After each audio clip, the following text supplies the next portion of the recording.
Just you have to share your screen. Is it visible? Yes, yes, yes. Please go ahead.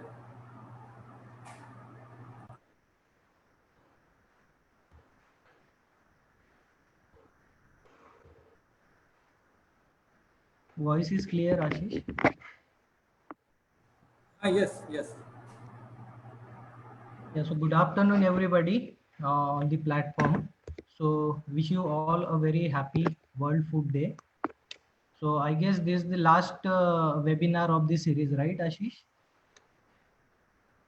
No, sir. Yeah, Tomorrow. right. So okay. So most of the student in their college time, they always feel that okay, I am pursuing this education, but what are the options are there open for me in the market once I pass out from the college? So most of the time student will know several opportunities which are very conventional, like they have seen their seniors got appointed with some organization on some responsibilities, some roles. So those are the roles which are pretty common and everybody knows that thing. But the today's topic and the agenda of this particular webinar is to give you a sight that there are several diversified career opportunities in food businesses. You just need to either foresee those opportunity and prepare yourself for those kind of opportunities in the food businesses, or in certain cases you will have to add certain values to your profile by pursuing certain extra certification courses, or by going for a higher studies, or slightly getting some kind of the management exposure to your profile, so that there will be certain different roles which are available in the market will be available for you in a coming time, right? So I'll, with this note, I'll just start. So today's topic for you is reimagine your career opportunities in the food businesses.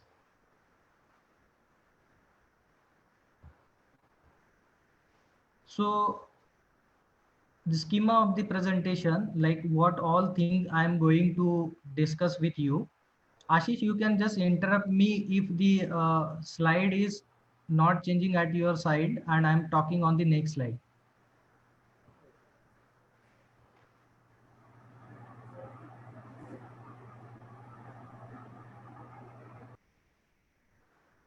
Hello. Please continue, sir. Hello. We we are in second slide, sir. Hello. Hello. Yeah. So on the today's this topic, I will take you. I believe that it will give you some insight that you can be able to think what all the diversified opportunities for you. So the first point which I'm going to cover is what are the conventional career opportunities in the food sector. So when I say conventional, it's not like the exact conventional thing. Like the opportunities which are pretty known to you and you have seen people growing and building their career in this area. So which are those sectors and which are those opportunities? Second, I will be discussing upon what are the expertise or the skill set which you need to add to your need to add to your profile, and what kind of further education you can plan to diversify your career options. Third point will be, once you imagine that okay, I have chosen these one or two skill set to be added to my portfolio, then what are the different opportunities which are opening up after this education for me? So I will discuss those opportunities. Fourth point is entrepreneurship. So this point is something which is always open to anybody. Doesn't require that you have the particular education or you should have particular degree or anything. No, if you have that feeling, if you have that conviction to build your own enterprise, you can always be an entrepreneur. So that is one area for you. And I will just give you a small case study. It will be a generic case study where I will discuss about the entrepreneurship journey one should pursue and how it should be. So like there should be a starting point which is an idea, and how you can convert that idea into a business case. So this is how the entrepreneurship journey will progress. So moving on to a first part of the presentation, which is conventional career opportunities. Let me ask you to think for a while. Just think yourself, what I have learned in college or university, which subject I have learned, what kind of topics I have learned, what kind of concept I have grasped and I completely is aware of now. So you need to introspect slightly that what everything in total have I learned in my college or in my university. Based on this thinking and your introspection, now again you imagine what are my career opportunities based on the knowledge and the skill set which I have already acquired. So definitely by pursuing the education in food technology, food science or food engineering, whatever is the branch or the faculty you are studying in, it will definitely give you a fundamental knowledge, basics, and a strong domain expertise at least to start your career, definitely. But are those capabilities or are those that knowledge is the only thing which you need to be with for entire your future? No, you should continuously add on things or add on some expertise skill sets to your profile to sustain and survive in the career in the coming time, because the industry dynamics are changing, and with this changing environment it is always a very prerequisite for you to add the values to your profile time to time. So with this thing, what are your career opportunities? If I ask this question to any kind of person or any student who is studying his bachelor's or master's of the food technology education, most of the students will give the answer, and their answers could be the very first one, like they will say, okay, I have an opportunity for pursuing career in the teaching field, where I can teach in private institution, I can teach in state universities, I can teach in agricultural universities or certain national universities where these kind of programs are offered. So that's the first opportunity which you get once you qualify required educational background from the food technology background. Second area for you or some student, they will say that I want to pursue my career into research and extension area. So what are these areas? Like once I say that research, so there are several opportunities or the job opportunities which are available for you in the field of research in various institutions. Those kind of opportunities can be a junior research fellow, senior research fellow, or research associate. Or somebody can say that I want to prepare for the ARS examination and I want to be a scientist. Yes, you can. You have multiple premier institutes where you can pursue your career as a scientist in the field of food engineering, food technology, food science, nutrition, and many more. So institutes like CIAE Bhopal, CFET Ludhiana, NDRI Karnal, CFTRI Mysore. Then there are several state agricultural universities and central agricultural universities where these kind of positions and posts are offered to various students. And you can pursue that career in the area of research.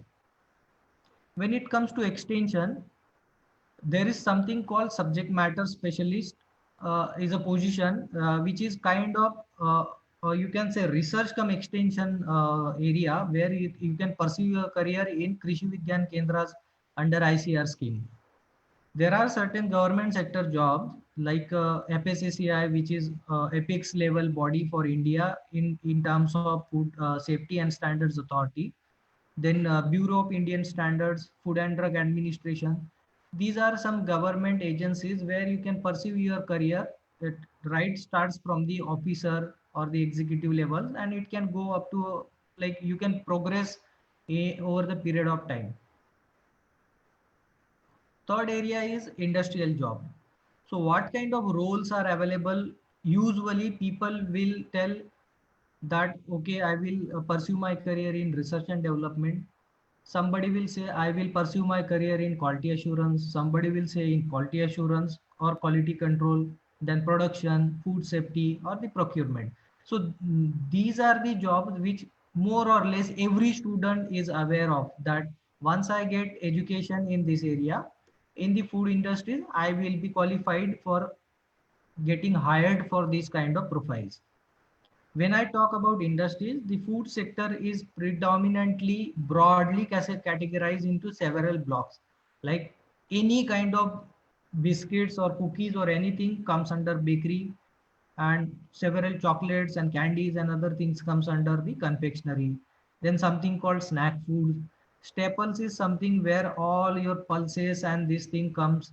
Then flours and the suji, maida, besan, these kind of products comes into staples. Any kind of product which is derived from fruit or vegetable comes under processed F&B section.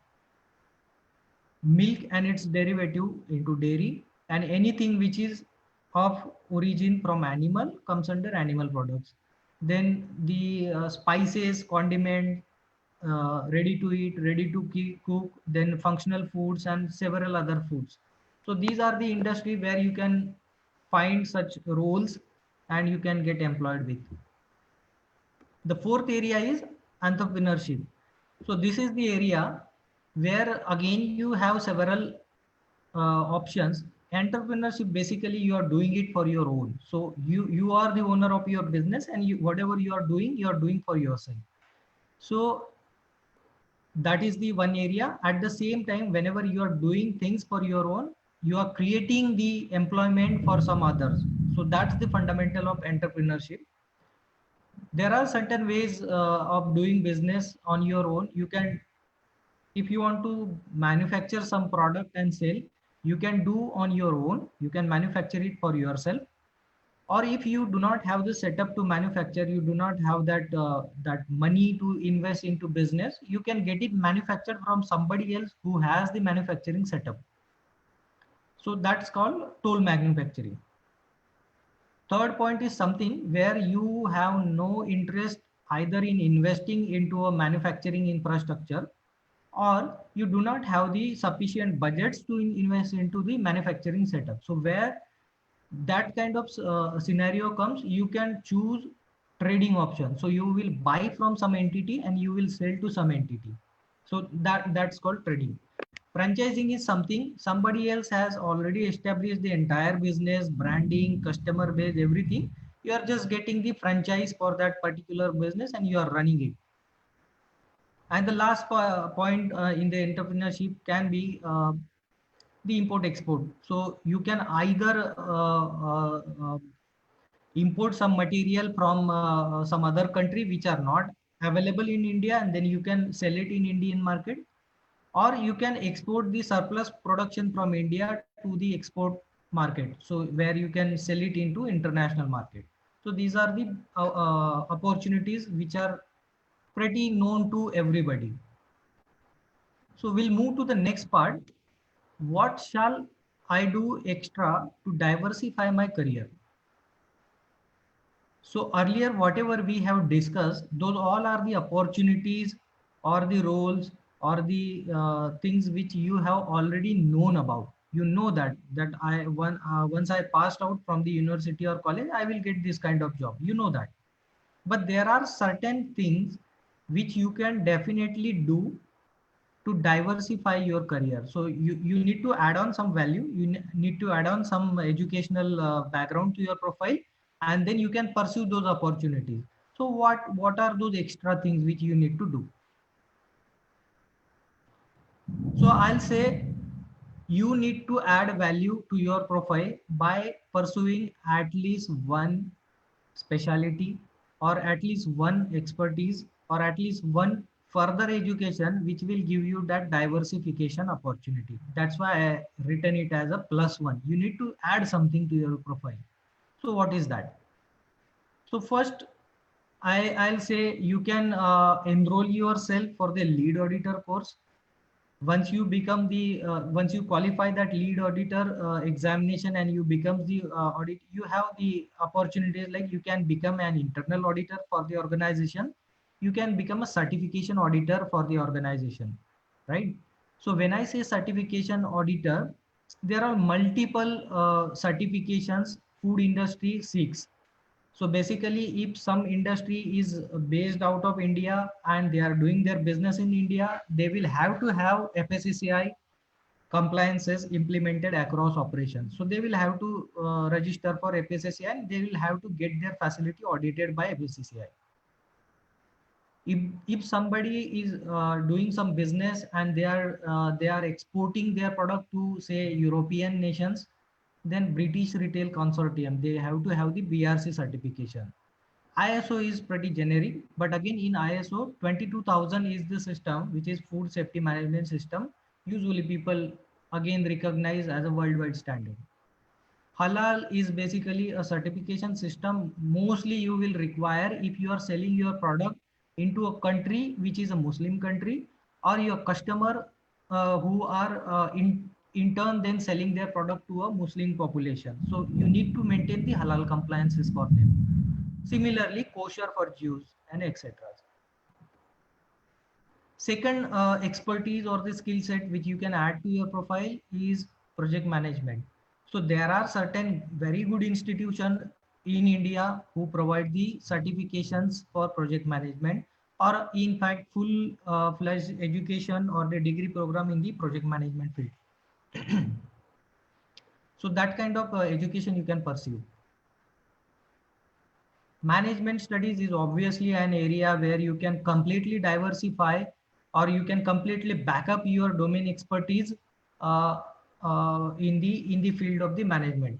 So for example, there are certain areas: supply chain management, sales management, marketing management, foreign trade, or international business management. So if you have a domain expertise of say food technology and you are backing it with the management degree of sales or the supply chain management or any of these, you further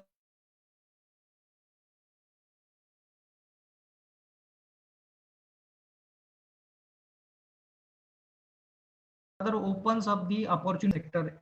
So that's an important area for you to look at.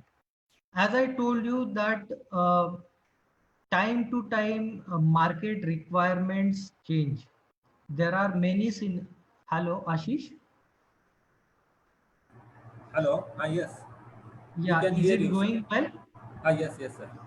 Yeah, thank you.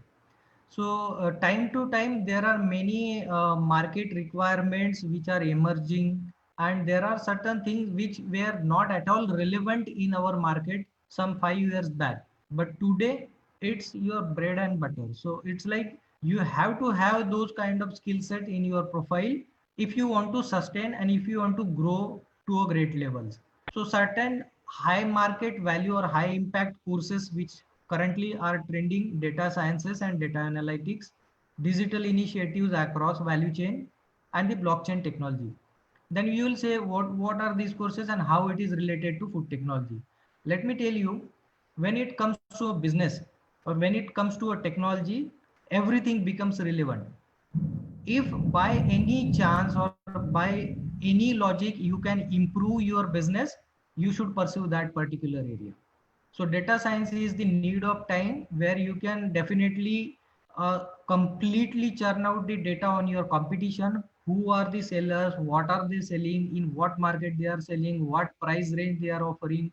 What kind of discounting structures they are offering? So all these information comes.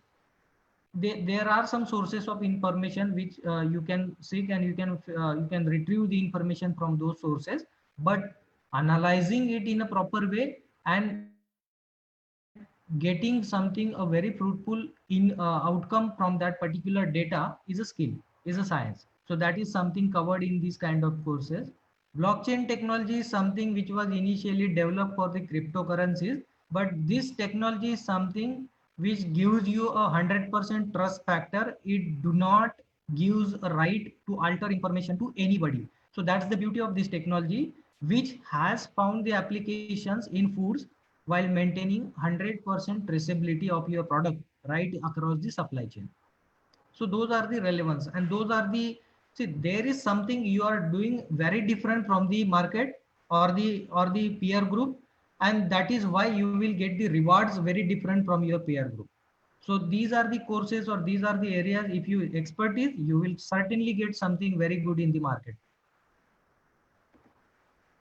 So now we have seen what are the opportunities already known to you, what extra thing which you can pursue to grow or to diversify your career. Now I'll say you reimagine your career opportunities. Like, you have now enhanced your skills, right? By adding either further education, by pursuing a very trending or very market driven or very high impact course from the market, or you have excelled your knowledge yourself without going for any certification. That can also be an opportunity. You can there are plenty of the learning platforms like Udemy. Then there are certain like Coursera, where you can find number of courses. In fact, YouTube gives you very better contents. If you want to pursue some this kind of concept, it will definitely give you a lot of insight. It depends on you how you browse and how you search out the relevant content. So you have now added some certain skill sets to your profile. So now again, reimagine your career opportunity. Now what are the opportunities which are opened up for you after pursuing this extra education or extra curriculum or extra skill set to your profile? So definitely your opportunities has widened up. So let us see one by one. So I'll say, you can, once you have added some value to your profile, you can pursue your career. The very first area is auditing. When I say auditing, basically I am referring to the food safety and compliances audits, which are in the foods background or the food industries. So there are certain certification systems like BRC, ISO, FSSC 22000, kosher, halal, etc. There are many more like Rainforest Alliances, then SEDEX, then Fair Trade. There are many more compliances and the certification which are required to be complied by businesses if they want to do their business in certain area. So you can pursue your career as a lead auditor across these certifications. So now the question will be, where I can find these opportunities to become an auditor? Which are the companies or which are the organizations, which are the agencies who gives the employment to a person for a role of lead auditor for BRC or ISO or FSSC or whatsoever? So let me tell you, I have mentioned a very few names which are very known to me. There are again number of, you can say 5 times, 10 times to this number. There are agencies and companies operating in the market space who are doing this kind of business, and they can offer you an employment for a lead auditor position. So what are those companies? The several well known or you might be aware about: SGS, TUV Nord, Star Kosher, FSSAI, ISO QAR, TUV Sud, Bureau Veritas, and the Halal certification agencies. So these are just few names. There are many more companies in this auditing sector where you can pursue your career as a lead auditor. So we will move to a next area where you can pursue your career is project management. So let me tell you, there are several roles which are available for you in the field of project management. Again, this is project management, you can say slightly generic. The opportunities exist in food businesses as well as it exists in any kind of other businesses. But project management is something, a fundamental thing. So if you have pursued the education, further education in project management, or you have gained some certification in this area, there are certain roles like resource planning. So if you are doing any kind of project, there will be certain resources available for you, like manpower, then the resources in terms of the time, resource in terms of money, resource in terms of some appliances or machineries.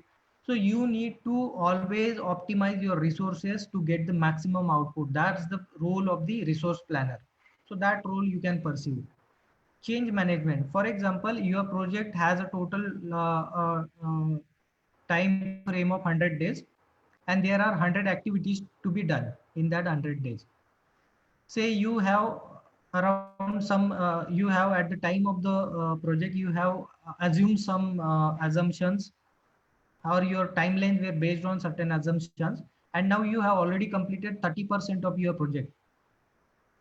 Because the market requirement has changed in between that time, and now whatever was your end result is expected to be something else.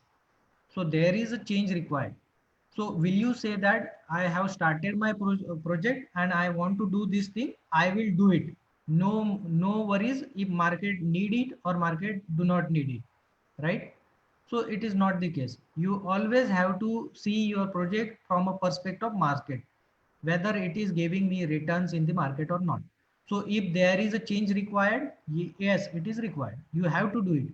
So that is something comes under change management. So how you better utilize your resources and reframe your timelines to match that particular change in a particular timeline. So that's something comes under change management. And last is something project execution. Every project after planning you need to execute. So there are certain roles which are related to execution, etc. So again, where are these opportunities available for you? So I will say the opportunities in the rules of project management are available in any food industry. Any of the food industry, you have these opportunities available, provided that industry is either setting up a new factory, or that industry is revamping their process line, or that industry is expanding its capacity, or that industry is adding a new product line to their facility, or altogether that factory is relocating their entire manufacturing base from say Nasik to somewhere around Delhi. So it again comes under a project. So all these areas, wherever applicable in food industry, there you have the opportunity to pursue your career as a project management professional in these areas. The same thing is applied with non-food background industries also. Third area where you can pursue your career is supply chain management. So there are certain rules which are available again in supply chain management, like I'll say procurement rules, the supply chain management for e-grocers, supply chain management for e-commerce, supply chain management in the FMCG segments or others. So let us understand what is e-grocer.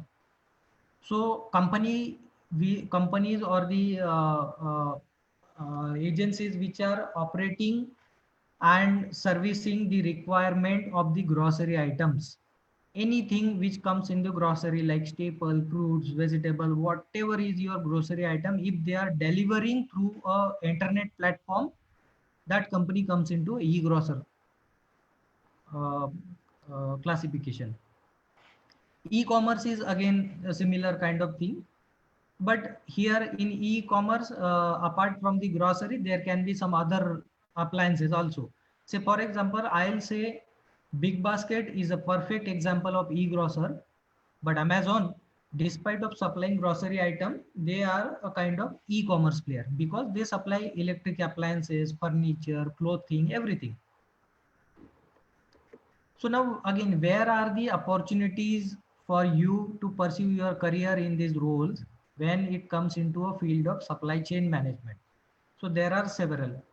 Let me tell few. Big Basket, Amazon, More, Swiggy, Biryani Blues, Paradise Biryanis, Shuffle, Pensers, Future Retail, DMart, and etc. So somebody will ask me a question that why I have referred Swiggy in this particular list. They are just a food delivery team. No, friends, when Swiggy started, they started as a food delivery platform, but with the realization of the business and the requirement of the customers and how this is particularly growing, they have ventured themselves into a manufacturing or the preparation of foods itself. So now Swiggy owns their own cloud kitchen across many cities in India. So they themselves prepare the food in their kitchen and then they sell. It is not the only case that they will buy your order from some restaurant and then they will deliver. No, they have their own kitchens now. Same is the case with Biryani Blues. It's a very famous biryani chain in north part of the India. So they are also doing it. So these kind of people, they are not only selling the a ready dish. You need to imagine that for them to offer you one plate of biryani, there will be at least 50 ingredients required to make that in, biryani. They need garam masala, they need biryani masala, they need oil, they need rice, they need chicken, they need paneer, they need number of things. So everything is supplied by some or the other company to this company. And then this company officials who are there in the procurement, they will buy this item, they will maintain the inventories, they will issue to their cloud kitchen, which is kind of their production house, and then it will be served through their outlets or through the online delivery platform, which is their sales team. So again, a Swiggy or these Biryani Blues has become a complete ready to eat or ready to serve industry, apart from just the online food delivery system. Shuffle is again a very beautiful example. Shuffle is a brand owned by Mother Dairy. Many of you must be knowing about Mother Dairy. It's basically a dairy segment company in North India. Slowly they have spread over other parts of the India as well, but predominantly they are into northern part of India. So Shuffle is a brand owned by Mother Dairy, which sells almost every vegetable in fresh or frozen form. They have their own outlets and they have their entire supply chain for buying, for storing, for processing, for packing, for selling, everything. They have a complete ready setup. So that become the, see, sometimes we see just an outlet and we pursue it as a dukan, or we can pursue it as a kirana dukan. It is not only the kirana dukan now, it's a complete business chain, it's a complete supply chain, right from the farm to the fork. Udan, the last thing which I have mentioned, I think you might be knowing, or many of you may not be knowing. Udan is basically a B2B online selling platform. Say, for example, if Flipkart, if I refer, it's a B2C online platform where a company is listing their product on Flipkart, and then Flipkart is selling that product or delivering that product to an end consumer.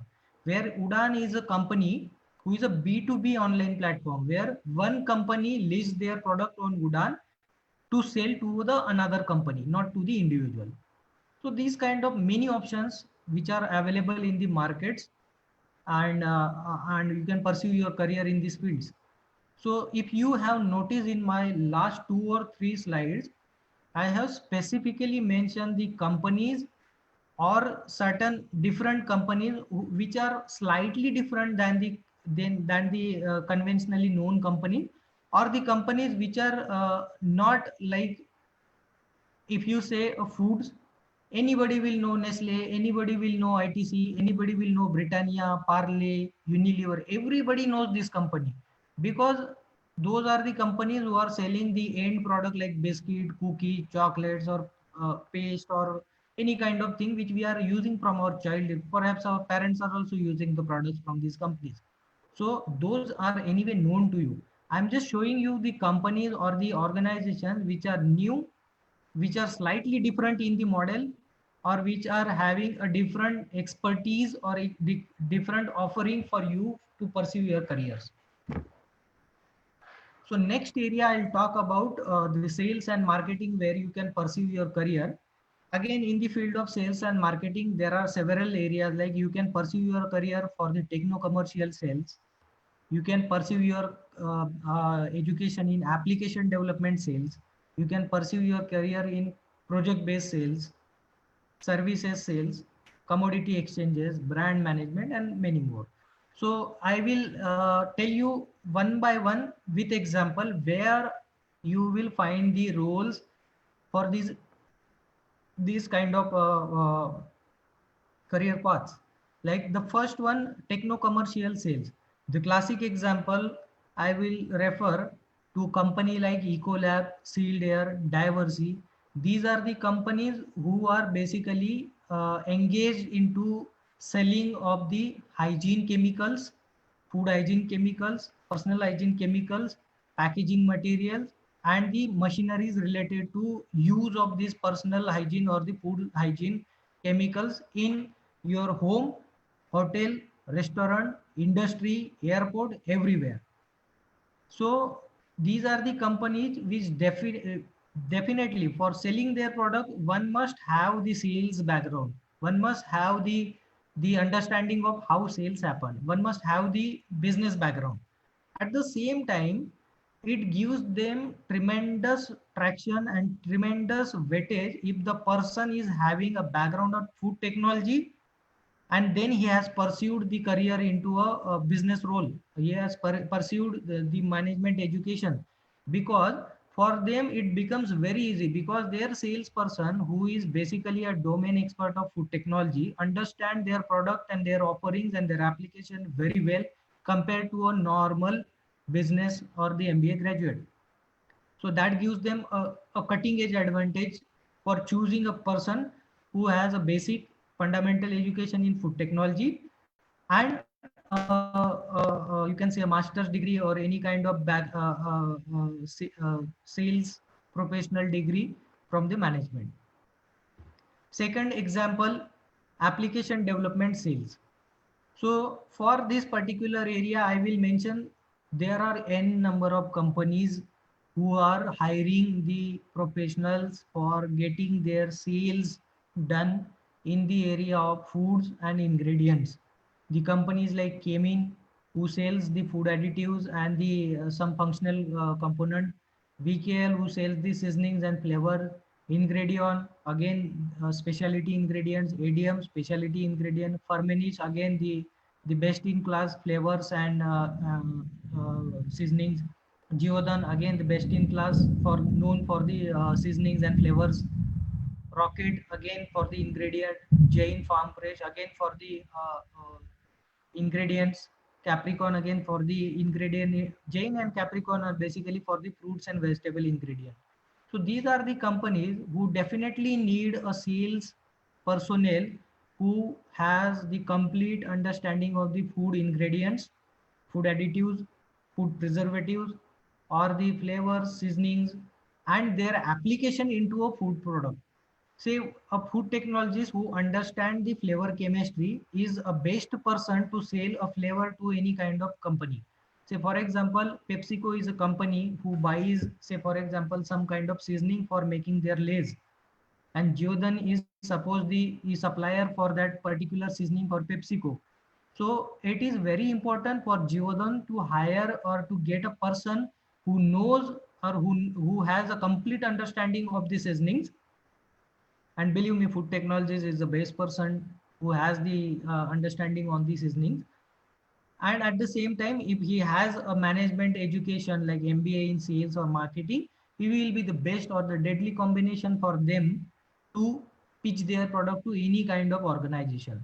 So this is the area where you will have number of opportunities, and believe me, there are many organizations, many companies who are trying, struggling to offer their product in Indian market, to establish their operations in India market. They are from non-Indian background companies. Many of those who are new in Indian market and want to venture into Indian market with this kind of offering, they will definitely go for the application development managers who are basically a graduate in food technology and has a certain management education. Third area is the project sales. So when I say project sales, there is slight difference in earlier two application like techno-commercial sales and application development sales. These are the sales which are the recurring sales, or it happens every day. Like if you are selling a flavor, you are selling a seasoning, you are selling a food ingredient or any kind of chemical, it will be required in the industry on a daily basis. So sale will happen daily. But there is something called project, or there is something called a investment related sales will happen once in a lifetime, or at least once in a 10-year 15-year kind of thing. Say for example, if a company want to establish a you can say Tetra Pak juices. So Tetra Pak has become so popular that the technology itself is now known by their trade name Tetra Pak. So basically, it's a carton-based fluid packaging, but because it was invented and patented by Tetra Pak, and it is so popular in the world now, everybody refers that kind of packaging as a Tetra Pak packaging. So for doing such kind of packing line, you will be investing into heavy machineries, which will be once in a time. So it is referred as a project sale. It will happen once only, or maybe once in a 10 year, 15 year. If you are setting up a complete flour mill for wheat flour or rice mill, then Bueller is a very big and leading name in the across globe. So they are expert in setting up the mills for wheat or for rice or any kind of pulses. So that for them it becomes a one-time sale for the this kind of project. Alpha Level again is a very trusted and very big name in the field of the thermal processing and the aseptic processing of fruits. Crohn's again is a very big name in the aseptic fillers. GIA is very famous name in the dairy equipment supply. So these are the organizations which are engaged into manufacturing and developing the technologies required for making the food product, and they supply the entire manufacturing line or the machinery setup for the food industries.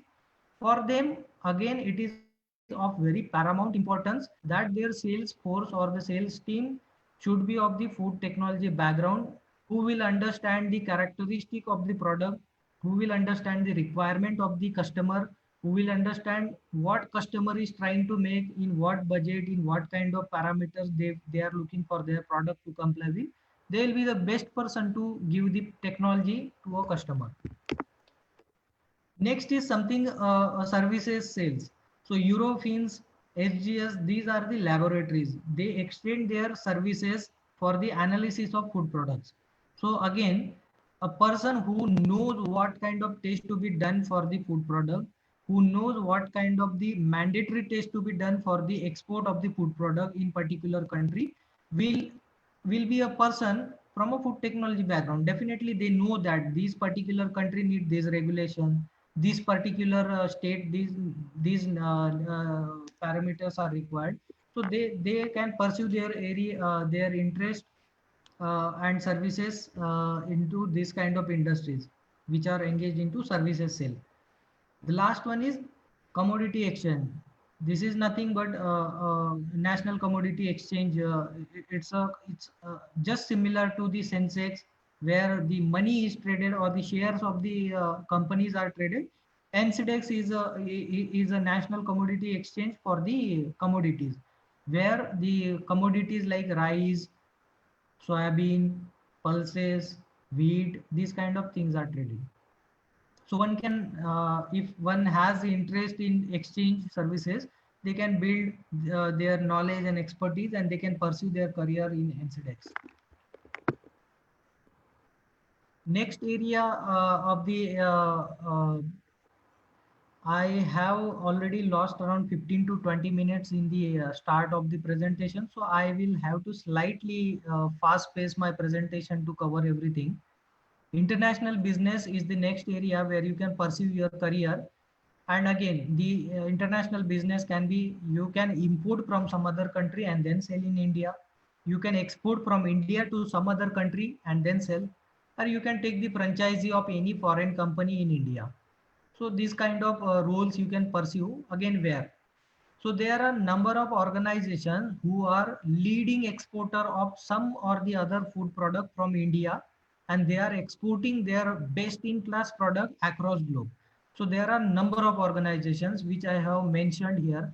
Again, I have mentioned certain companies to represent the portfolio of the products. It is not that this is the only company in this area. There are hundreds of companies who are exporting from India.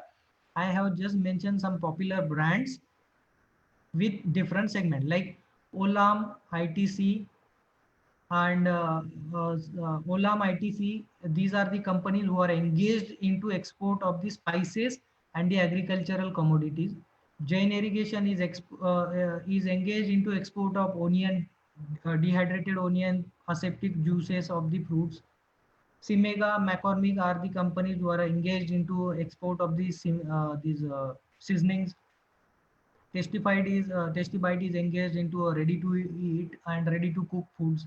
Fresh Top is again into aseptic lines. Gadre Marine is a company who is expert, and they have a very huge share in the export of the marine foods like seafoods. Jayanti is again in the spice sector company. Choice Group is something which is basically engaged into a canned vegetables into a brine solution like gherkins and all. Like Del Monte is also a similar portfolio company. Synthite is a company is again engaged into liquid flavors and the seasonings. Alana is again a company engaged into export of the meat product. Tata Beverages is a company again engaged into export of coffee. Global Green is again a company engaged into export of the vegetables in a brine or canned form. So there are a number of big and beautiful organizations which have tremendous opportunity for you to pursue your career in international export sales business. I'll move to the next part and probably the last part of the presentation, which is entrepreneurship, where you work for yourself while you create the employment for others. So this the area many of the students right from their start of the education, they dream to be entrepreneur. They one day they definitely want to see themselves as a owner, as a CEO of one of the company which they own. So again, the journey of entrepreneurship, the very basic thing, very fundamental thing which is required for you is a beautiful idea. You definitely have to have a good idea, which is a solid, which is like which can have a wide acceptance in the market and which can be a proven idea. So first thing and the foremost important thing, you should have a beautiful idea. Second thing, you should have that conviction, you should have that perseverance, you should have that ability to take the efforts to push yourself and transform that idea into a business case. So the classic journey of entrepreneurship is definitely between these two things. It starts from an idea and it ends at a business case. If your idea is solid, your conviction and your efforts are right, you can transform that into a successful business case. So let me tell you entrepreneurship with if for example one of you has one idea and he want to convert it into a business case, how should he progress?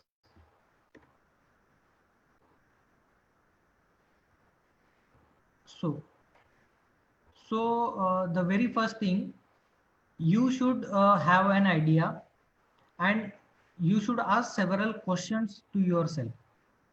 The very first thing, is there any problem for which your idea is going to be a solution? Is there any problem? If it is actually a problem, then believe me, definitely if you are solving it, you will get a great market traction. The first question, is there a problem?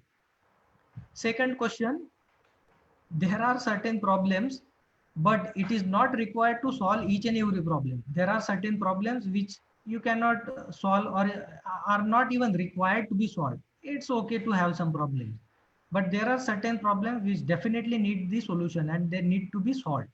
So is there any need to solve that particular problem? So that's the second question. And third question, yes, now you have a problem, you have identified a problem in the market, that problem need to be solved, so need is there. Third question, do you have a solution? So do you have a solution for that problem? So these basic question you need to ask to validate your idea. You can refer it as a hypothesis testing. You need to validate your idea with this basic three question, or you can ask multiple questions. Second steps can be, now you have an idea, you have decided. Now second will be product development. Okay, is product development required? That's the next question. Is is your idea or is your product is an innovation? Are you bringing it into a market for the very first time? Nobody has launched that product yet. Is it a case? Then your strategy will be different. You will be in much more, you can say, when your product is innovation, you will either get a very fast and rapid success, or second, you will not at all succeed. Because innovation can be something, if it is succeeded, you will definitely get a fast success. But if that innovation is not acknowledged or it not appreciated by the market, then nobody is going to accept that, despite it is being an innovation. So second question is, if it is not the innovation, then are you just replicating the existing product which is available in the market? Say for example, there are 100 companies who are making biscuit or cookies, but still you want to make your own biscuit or cookie. So is it a case? Because on this also your strategy will change. Third area will be, now you have idea, you have done the product development, and third area will be, now you need to know your customer, you need to know your target customer. So there are certain areas where you can conduct some study to know your target customer or the market. Demographic study is basically studying the varied group of population, age group. Like say for example, you are making a product which is suitable for infant, then your market size will be limited to the number of infants in the India. You cannot send that infant product to an adult, right?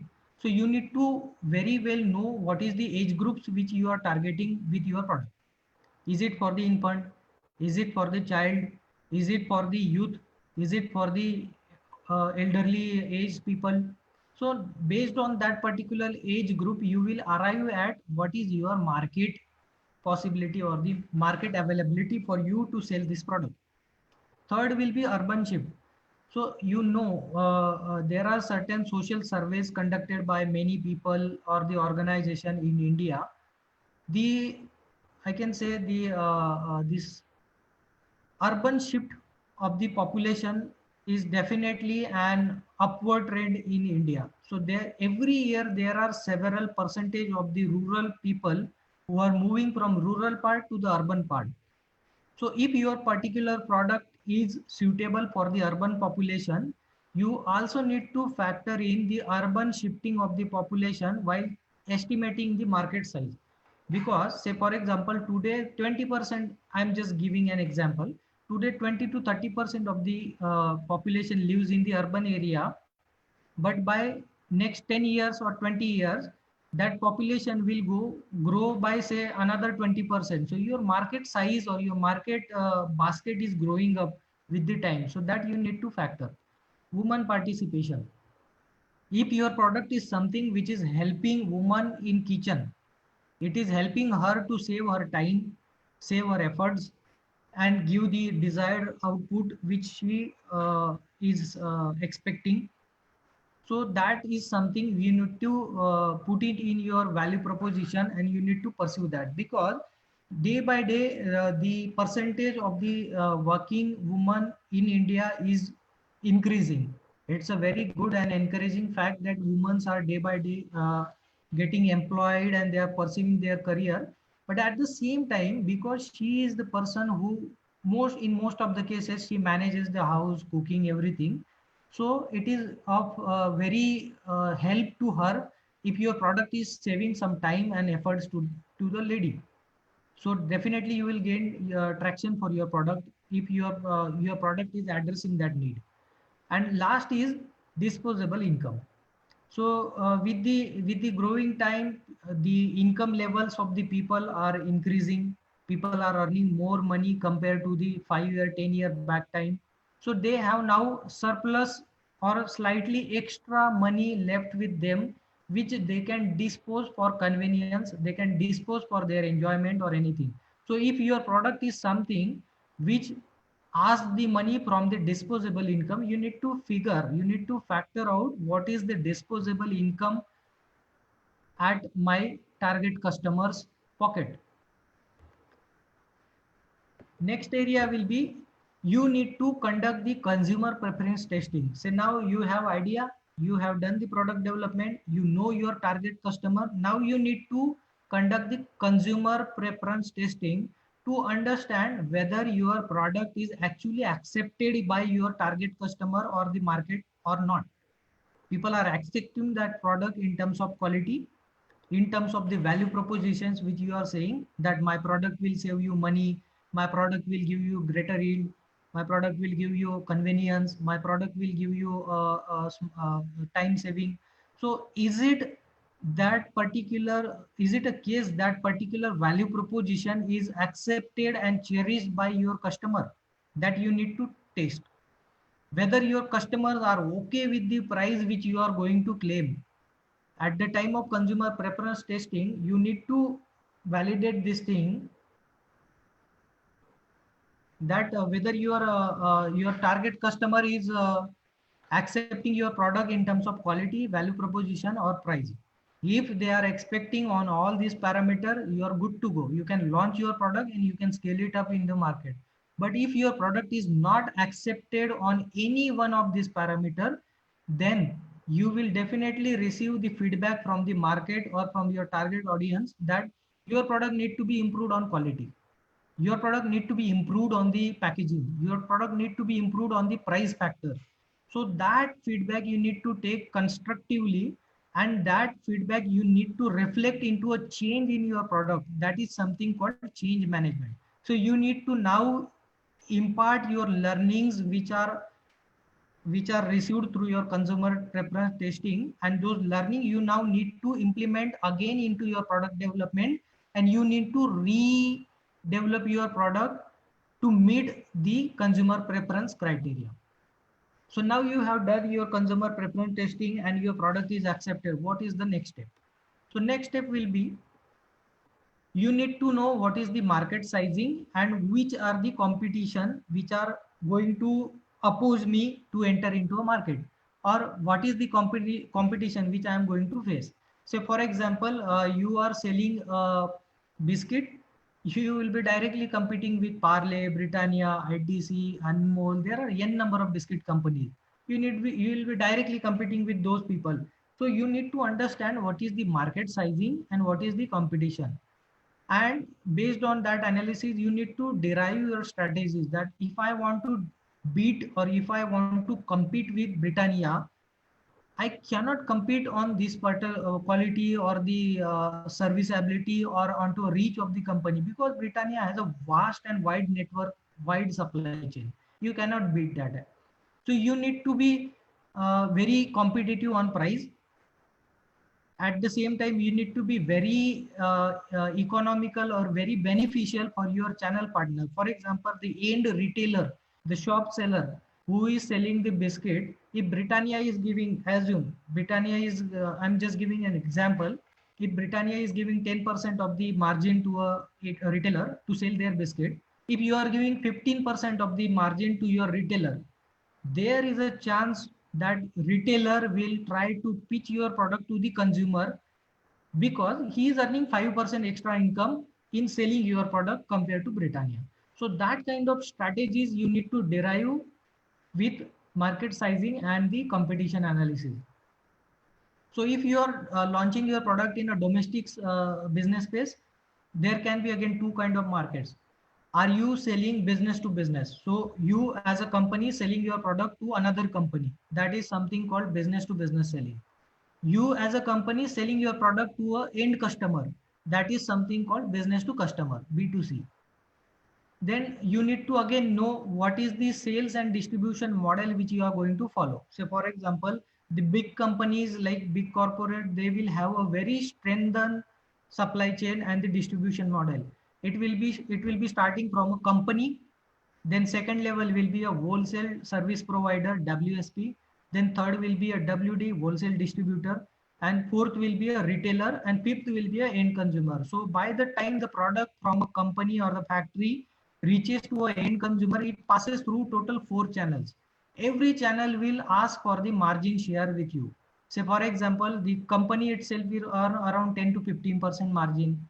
Their WD will earn around 5 to 6% margin. the distributor will earn around say 8 to 10% margin, and the retailer will earn around 10 to 15% margin. So assume the product which was of 50 rupees value, when company is selling to WSP, to WD, to retailer, and to a direct customer. By the time that 50 rupees product reach to a direct customer, it becomes the 100 rupees product. So that is something called sales and distribution model, which you need to figure out where you want to pitch and what kind of model you need to adopt. If you are trying to export your product from India, then again there will be certain market sizing and competition analysis you need to do, like what are the top markets for my product, which are the top importing countries, which are the top exporters from India who are exporting this kind of product to other countries, what are the trade treaties or the barriers for the other nations. So for example, if India is exporting one XYZ product to say Europe, India will be charged for say 10% of the import duty when that product is getting imported into Europe. But at the same time, if Egypt, who is having a trade treaty with Europe, they are selling same product from Egypt to Europe, they will be charged 0% import duty because their country has signed a treaty with that particular country. So that kind of treaties or the trade barriers we need to figure out. Pricing strategy is the next part of the market sizing and the competition analysis. So your pricing strategy will be a derivative of all these analysis. So once you analyze all this information, then you can design your product costing. You can also strategize that whether you need to offer a static price or you need to offer a dynamic price. Static price is something which is a stable price throughout a longer period. Dynamic price is something which keeps on changing. Say for example, there is one product listed on Amazon. Today its selling price is say 2000 rupees. Tomorrow there will be 50% discount, 100, it will be 1000 rupees. Day after tomorrow, it will be again selling at the same price, 2000 rupees. Again 25% discount, it will be sold at say 1500 rupees. So this is something called dynamic pricing. Dynamic pricing is applicable in a cases where you are competing with a huge competition who are very active in selling their product, and you have a very robust competition. There you need to be very flexible in the pricing strategy, because if you are sticking to your price and you are not changing at all, your competition is changing it based on market requirement time to time, you will not at all be competitive. So you need to decide, you need to be static, you need to be dynamic, and this again depends on the nature of the product. Say for example, mobile is something which more or less the pricing will be same. But say for example, you are selling a vegetable, say for example onion, the price of onion varies from 2 rupees to 100 rupees. So where your static price is going to help you? Nowhere. You will absolutely fail if your price are static. But in the case of onion, if your pricing is dynamic, you can always match your price with the market price, with the crop status, and you can be a competitive in the market. The last part in the pricing strategy is margin sharing with the channel. As I explained you, in the distribution channel, there are certain channel partners like wholesale service provider, we call it as WSP. Then WD, we call it as a wholesale distributor, then retailer. These are your channel partners who are helping you to sell your product. So you need to share your margin, you need to share your profit with them. So what is your sharing model with them? That will also determine how much sales traction you are going to get in the market. Next part is, once you have done all this analysis and you have now reached to this level, so based on all this information, you can build or you can formulate a business case. Now again, formulating a business case will be several things. Like again, the question will be, you want to manufacture on your own, or you do not have money and you can get it your product manufactured with somebody else's factory. So that is called toll manufacturing. Say for example, you are trying to manufacture on your and you are trying to put up a factory, small factory, say for example. So you need to know that whether you are going to invest that factory at one particular location, that location need to be derived out of some analysis. So you need to do some network optimization, where from my raw material is coming, where from my packaging material is coming, where from my labors are coming, where I am going to sell the product. All these location you need to integrate, and you need to optimize your network so that your location should be at a very beneficial location. You cannot say that I am from Ahmedabad and I want to build up a factory in Ahmedabad. While you are doing a business, say for example, you are doing a business of I can say you are doing a business of say chicken in Ahmedabad because you are from Ahmedabad. Not at all feasible. Why? Because Ahmedabad again is in the state of Gujarat where people believe in vegetarian diet. So where from you are getting your chickens on a daily basis? There will be several poultry houses and definitely, but for industrial scale that model will be fail. Say for example, you are doing the business of say a mango, but you are native of the state Jammu Kashmir, and you want to place your factory in Jammu Kashmir and you want to process mango. Is it going to viable? No. Your mango has to travel all around from Maharashtra, Karnataka, UP to Jammu Kashmir. So your raw material transportation itself will kill you. So the network optimization is very, very, very important area where you need to do certain analysis to finalize your location. Technology selection, again a very important parameter. Which kind of product you are trying to make and what kind of technology you are selecting, which will give you a market share. Capacity planning, what is the size you are planning? Based on that you can decide the sizing of the equipments and the factory. Next part is we say it as a next part, again in the same thing, business case formulation. Next thing which you need to figure out, what is the capital expenditure. We call it as a capex. Capital expenditure is nothing but the total investment required for your business to start in the first hand. Money required for buying a land, money required for building a factory building, money required for buying machinery, money required for all the work. So entire thing which you are going to invest to start the factory will come into a capital expenditure. Now you have built the factory and it is ready. Now you have started operations. So whatever expenditure which is required for you to run your operations will be a part of your operational expenditure. We call it as a working capital, or we call it as a operational expenditure, OPEX. So what are the parts of OPEX? Your electricity bill, your labor cost, your transportation charges, your water charges, your effluent discharge charges, all kind of these charges which are part of your operations. If your operations are running, then you will incur these expenses. So that's something called OPEX. So this is something working capital. So to running your business, you need some capital.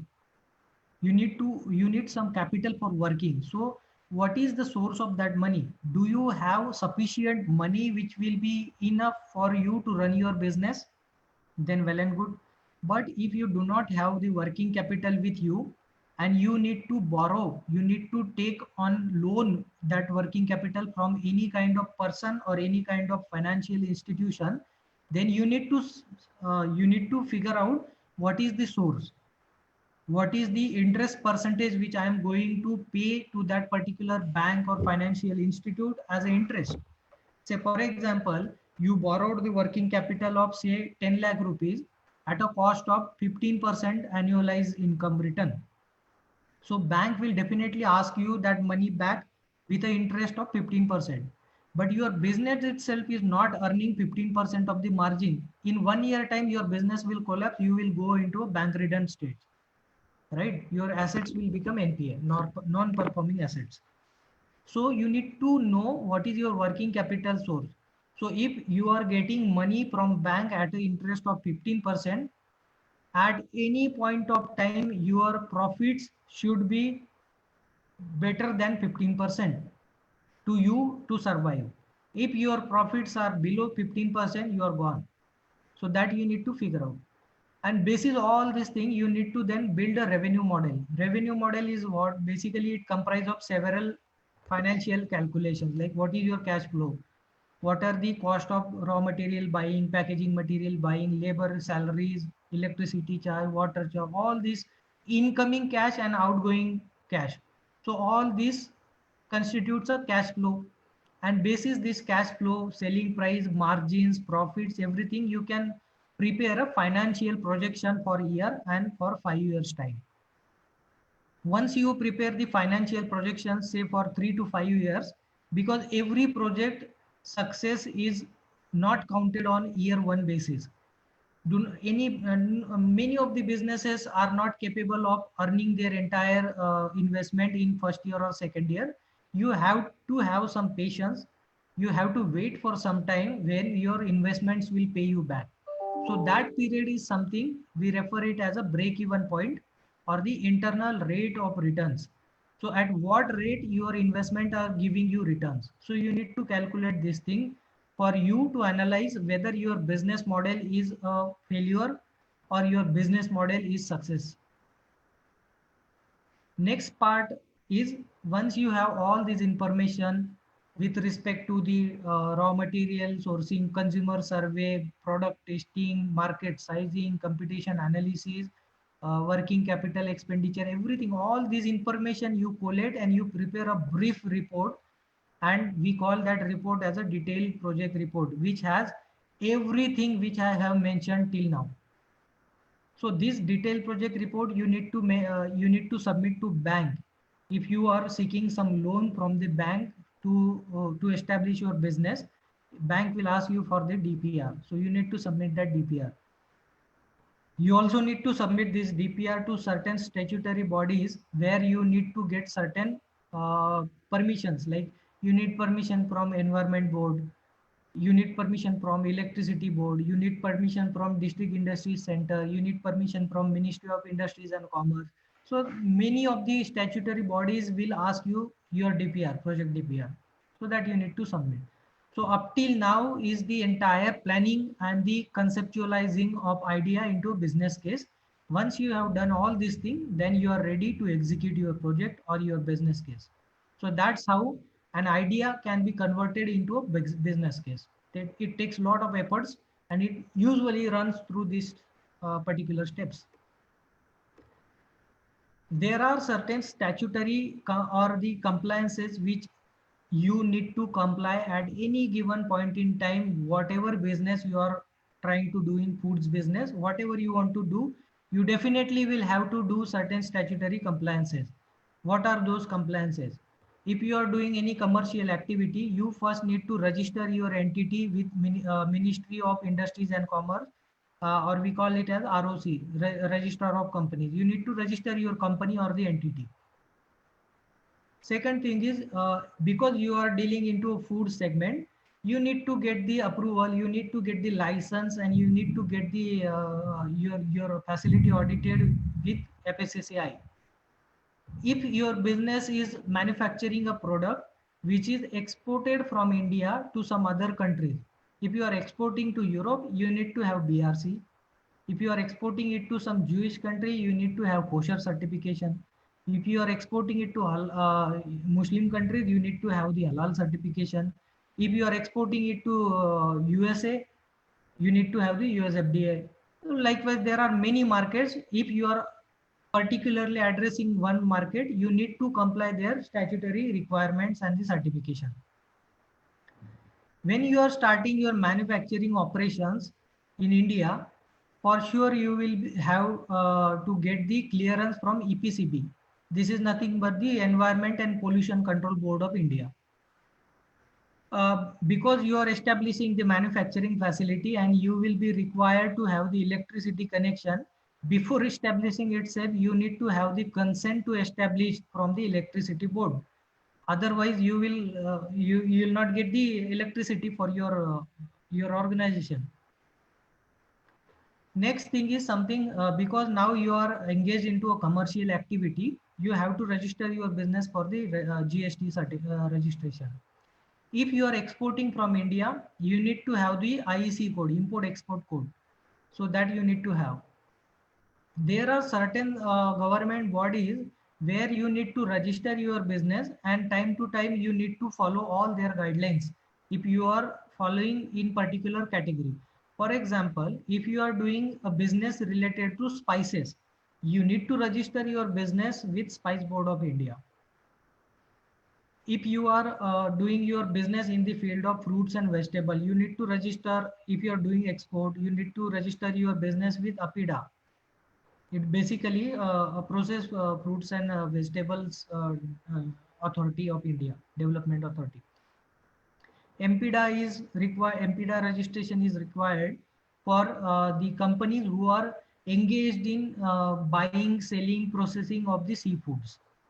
EPCG is something is of paramount importance. If your company is exporting any kind of product from India to outside countries, and in case your customer defaults your payment, if your customer after receiving the material dishonors the payment terms and they are not paying you back, you need to have EPCG, export commission, merchandise export goods from India.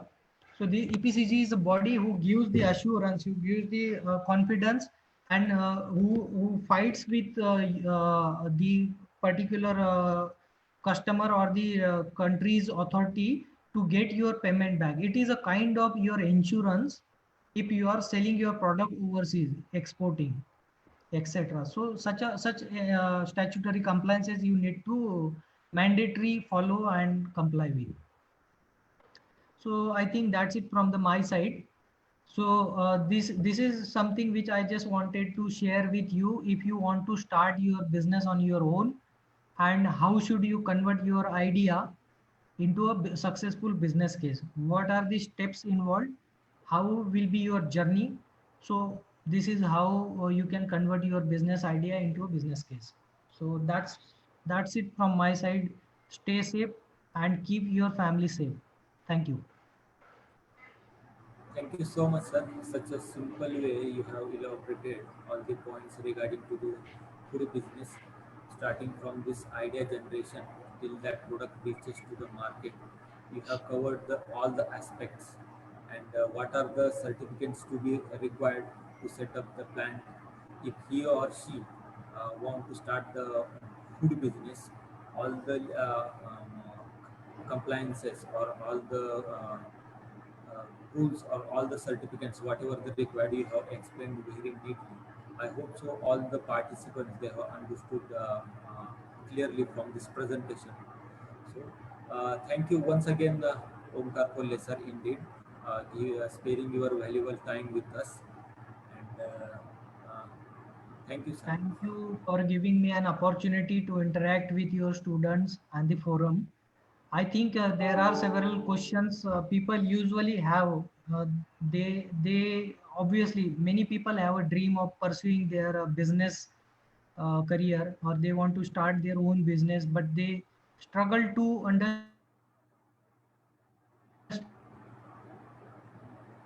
from where I should it to a business case. So I think these are the broad guidelines which will give them at least a push to take the efforts towards the right direction. Thanks for an opportunity to interact with the students.